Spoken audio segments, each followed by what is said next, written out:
Menghitung panjang sisi dan besar sudut bangun yang sebangun. Nah, jadi salah satu manfaat dari kesebangunan itu adalah untuk menghitung panjang sisi dan besar sudut yang belum diketahui dari bangun yang sebangun.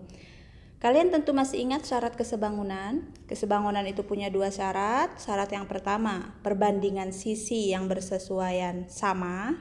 Syarat yang kedua, sudut yang seletak sama besar. Dengan memanfaatkan dua sifat kesebangunan itu, kita dapat menghitung panjang sisi ataupun besar sudut dari bangun yang sebangun. Nah, di sini sudah ada contoh. Perhatikan gambar yang tampak pada layar. Ada dua trapesium yaitu ABCD dan EFGH. Dari dua bangun tersebut dinyatakan bahwa ABCD dan EFGH sebangun. Kalau sebangun maka kita nggak perlu ngecek ini sebangun nggak ya, nggak usah. Bangun ini udah pasti sebangun karena udah dikasih tahu di soalnya bangunnya saling sebangun. Pertanyaannya, tentukan nilai X, Y, dan Z dan panjang sisi EF, BC, dan HG. X itu yang ini, Y dan Z. Ini Z dan ini Y. Nah, ini yang ditanyakan.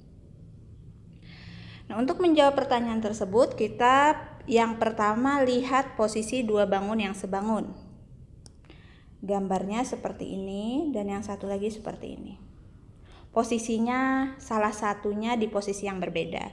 Supaya lebih mudah dan menghindari kesalahan saat menentukan perbandingan sisi yang bersesuaian dan sudut yang seletak, alangkah baiknya salah satu gambar itu kita putar. Saya memilih memutar gambar ABCD, diputar sehingga bentuknya sama. Bukan bentuknya sama dan posisinya juga sama. Jadi posisinya sama-sama rebahan. Ini rebahan seperti ini nih juga. Kalau awalnya tadi dia berdiri nih ya, kita putar supaya posisinya itu sama.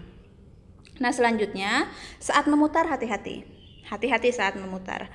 Khususnya menentukan letak titik-titik sudutnya. Bentuk ini di sini, di 22,6 derajat ya. Kemudian di sini Y derajat. Lalu yang Y derajat itu adalah titik D sesuai awalnya. Yang Y derajat adalah D. Kemudian yang 22,6 derajat itu C. Yang siku-siku berdampingan dengan C itu adalah B. Dan yang di sini adalah A. Nah, ini adalah gambar hasil perputarannya. Selanjutnya kita lengkapi ukurannya. Ukuran AB berdasarkan gambar semula adalah 16 cm. Di situ tertulis meter, yang benar itu cm ya, kesalahan penulisan pada soal saja. Kemudian yang AD 20 cm. Nah, ini maksudnya saya pengen menuliskan 16 cm, tapi di situ tertulis 16 meter, C-nya ketinggalan ya. Kemudian setelah gambarnya sudah kita putar, posisinya sudah sama. Nah, selanjutnya kita akan membuat penyelesaiannya. Untuk membuat penyelesaian, kita menggunakan gambar yang sudah diputar. Jadi saya nggak menggunakan gambar ini, tapi menggunakan gambar yang sudah diputar. Yaitu gambar ini, ABCD yang ini, dan gambar EFGH yang posisinya udah sama. Kita buat penyelesaian. Yang pertama yang ditanya adalah nilai X, Y, dan Z. Kalau kita lihat dari posisinya, X, Y, dan Z ini adalah sudut, besar sudut. Nah, X, Y, dan Z. Ini Z-nya. X, Y, Z itu adalah sudut. Ingat dalam kesebangunan, bangun yang sebangun itu sudut yang seletak pasti sama besar. Nah, ini kuncinya. Kemudian kita ambil sudut yang seletak. Sudut yang seletak itu yang pertama ada sudut G. Kita lihat sudut G. Itu seletak dengan C. Seletak ya. Karena dia sebangun, maka besarnya pasti sama. Sudut G sama dengan C. Berapa besar G? Besar G di sini adalah X derajat. Kita tuliskan di sini X derajat. Sama dengan berapa besar C? Besar C adalah 22,6 derajat. Nah, udah ketemu nilai X. Nah, ini dia nilai X. Yang ditanyakan nilai X. Ya udah, nilai X berarti 22,6 derajat. Selesai. Nah, selanjutnya yang akan kita cari adalah nilai Y dan Z. Y seletak dengan Z. Nah, seletaknya Y dan Z sama-sama nilainya tidak diketahui. Lalu bagaimana? Kalau begitu kita tidak bisa sekedar memanfaatkan kesebangunan. Kita harus memanfaatkan ilmu lain yang pernah kita dapat di kelas sebelumnya. Kalian tentu tahu ini bentuk bangun apa ya? Bangun apa ini? Trapesium. Trapesium itu adalah segi empat. Dalam segi empat memiliki 4 sudut. Dan keempat sudut segi empat itu besar keempat sudutnya. Apabila dijumlahkan hasilnya pasti 360 derajat. Itu sifat dari bangun segi empat ya. Termasuk trapesium ini karena dia segi empat. Jadi tinggal kita jumlahkan, kita gunakan sifat itu untuk membantu. Trapesium saya menggunakan trapesium ABCD, berarti sudut A ditambah sudut B ditambah sudut C ditambah sudut D, nilainya adalah 360 derajat. Nih, keempat sudutnya kita tambahkan atau kita jumlahkan. Semua keempat sudut itu apabila dijumlah sesuai sifat segi empat pasti 360 derajat. Tinggal kita masukkan nilainya. Sudut A, berapa besar sudut A? Tanda apa ini? Tanda siku-siku. Berapa besar sudut siku-siku? Betul, 90 derajat. Tambah sudut B juga siku-siku. Sudut C 22,6 derajat ditambah D-nya berapa? D-nya di situ Y derajat. Sama dengan 360 derajat. Nah, selanjutnya tinggal kita jumlahkan. Hati-hati ya, di sini ada bilangan berkoma. 90 tambah 90 tentu saja 180, kemudian ditambah 22,6. Nah, hati-hati, ada yang nambahkan kayak gini. Yang nambahkan kayak gini itu salah besar. Yang benar adalah seperti ini. 180 ditambah 22,6. Komanya kita munculkan dulu. 180 itu nggak ada komanya. Bisa kita munculkan. Kalau nggak ada koma berarti dia koma 0. Kita sejajarkan komanya, 22,6. Nah, gini. Baru kita jumlahkan. Gini cara menjumlah bilangan berkoma. 0 tambah 6, 6. Komanya tetap koma. 0 tambah 2, 2. 8 tambah 2, 10. Simpan 1. 1 tambah 1, 2. Diperoleh 202,6. Kita tuliskan di sini. 0,6 ditambah Y derajat. Dia tidak sejenis ya, sehingga dengan Y tidak boleh ditambahkan. Sama dengan 360 derajat. Lalu kita kumpulkan suku yang sejenis. Yang sejenis adalah 202,6 dengan 360. Sama-sama angka tanpa variabel. Kita pindah 202,6 ini ke sebelah kanan. Menyeberangi sama dengan. Sehingga bilangan ini awalnya positif. Nggak ada tanda negatif di depannya. Dipindah menjadi pengurangan. Diperolehlah 360 derajat dikurang 202,6 derajat. Ayo hati-hati mengurangkannya, kita kurangkan 360 dikurang 202,6. Kita munculkan koma dulu. Koma, kalau 360 nggak ada koma itu koma 0. Lalu komanya kita sejajarkan 202,6. Nah gini. Kita kurang. 0 kurang 6, ada aja yang jawab 6. Itu salah. 0 kurang 6 nggak bisa, pinjam dulu. Pinjam ke sini, tapi yang mau dipinjam di sebelah sini juga 0. Kalau gitu 0 ini pinjam dulu ke sebelah sini. Jadi 10, yang ini dipinjam sisa 5.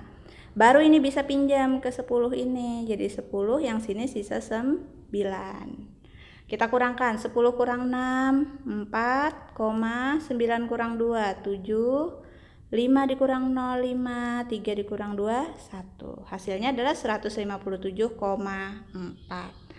Tuliskan Y derajat sama dengan 157,4 derajat. Nah, nilai Y sudah ketemu. Selanjutnya yang akan kita cari adalah nilai Z. Kelihatan ya seperti ini. Yang akan kita cari nilai Z. Y udah ketemu, sekarang kita cari Z. Dia bersesuaian. Kalau gitu, bisa kita manfaatkan sifat kesebangunan. Kita mencari yang Z. Z itu adalah sudut H. Sudut H seletak dengan sudut D, maka besarnya sama. Sudut H itu besarnya Z. Sama dengan sudut D adalah Y, besarnya Y. Kita masukkan Z sama dengan Y tadi kita ambil besar Y yang sudah diketahui di sini. 157,4. 4 derajat. Nah, udah kita peroleh. Jadi inilah nilai X, nilai Y, dan nilai Z-nya menggunakan kesebangunan. Seperti itu caranya. Jadi sudut yang bersesuaian besarnya sama. Nah, selanjutnya kita ke pertanyaan yang B. Panjang sisi EF, BC, dan HG. Bagaimana cara mencari panjang sisi EF, BC, dan HG menggunakan kesebangunan? Caranya seperti ini. Ingat sifat kesebangunan, perbandingan sisi yang bersesuaian adalah sama. Bukan sama besar ya, sama, perbandingannya sama. Jadi kita menggunakan perbandingan sisi yang bersesuaian. Pertama yang ditanya adalah sisi EF. Mana EF? Ini dia EF. Bersesuaian dengan yang mana? Dengan AB. Kita tulis EF. Jadi caranya yang ditanya kita tuliskan dulu EF per AB.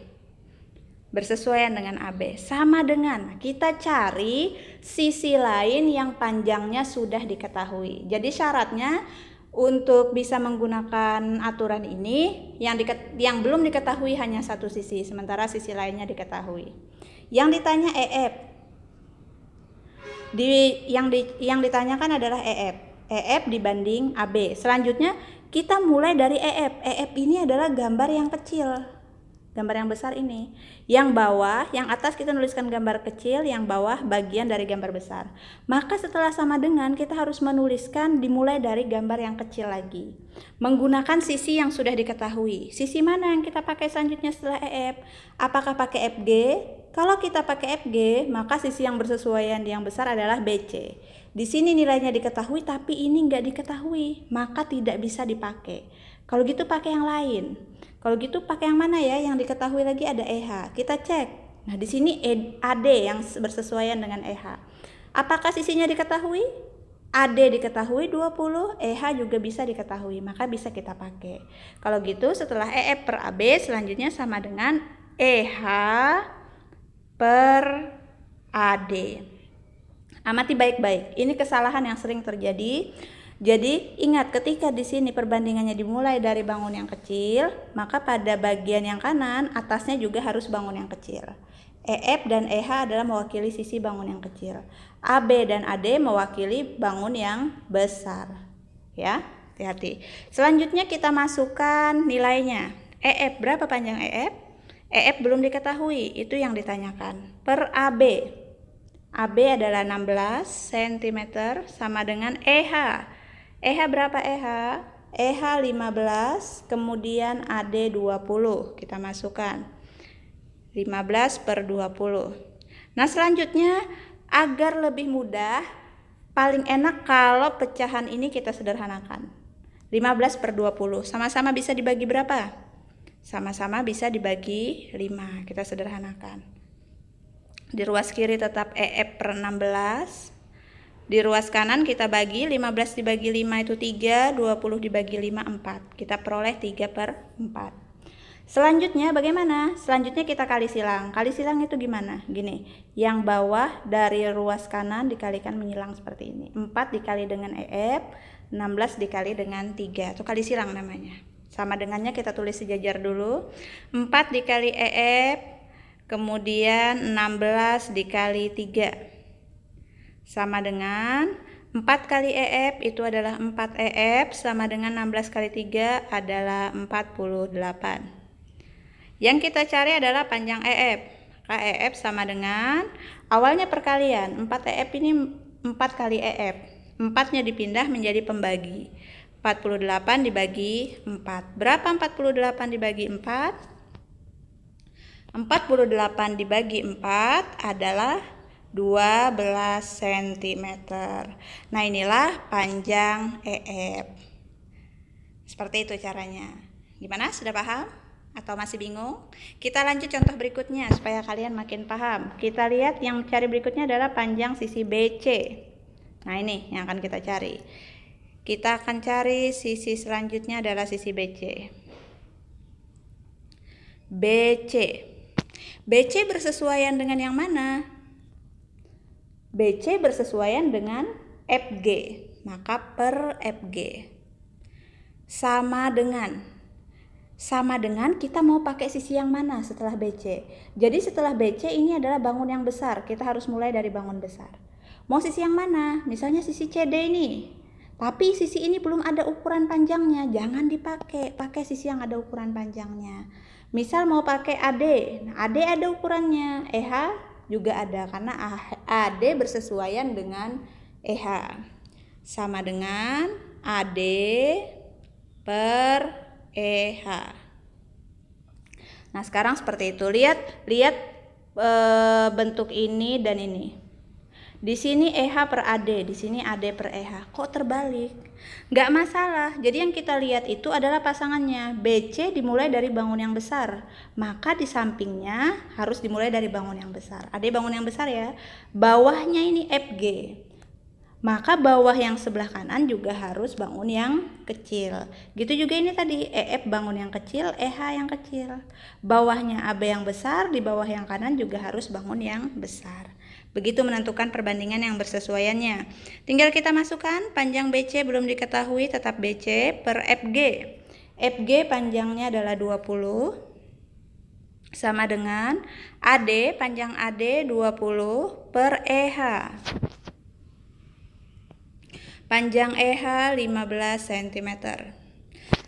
Agar lebih mudah, bentuk ini kita sederhanakan. 20 dan 15 itu sama-sama bisa dibagi 5. 20 dibagi 5 nilainya 4, 15 dibagi 5, 3. Di ruas kiri masih ada BC per 20.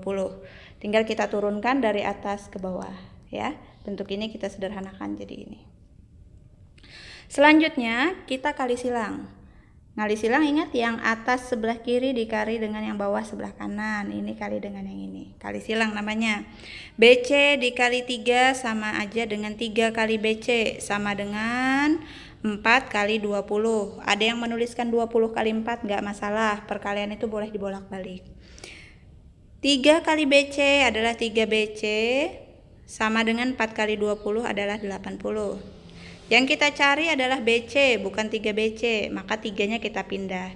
3 BC perkalian dipindah menjadi pembagi, 80 per 3.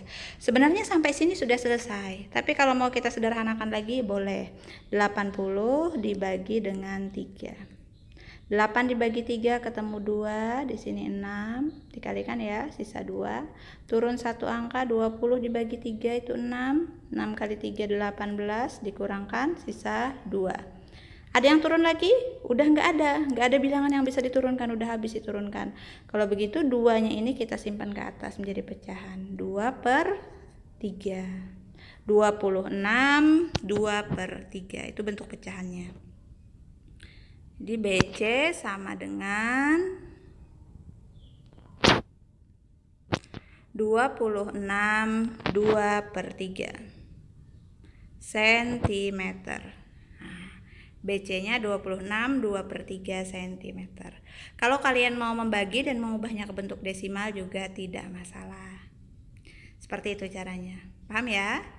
Sekarang kita masukkan ke soal selanjutnya, yaitu menentukan panjang HG. HG itu adalah yang miring ini. Kita intip dulu sisi yang bersesuaian dengan HG, DC. HG ditanya, ternyata DC ukurannya juga tidak diketahui.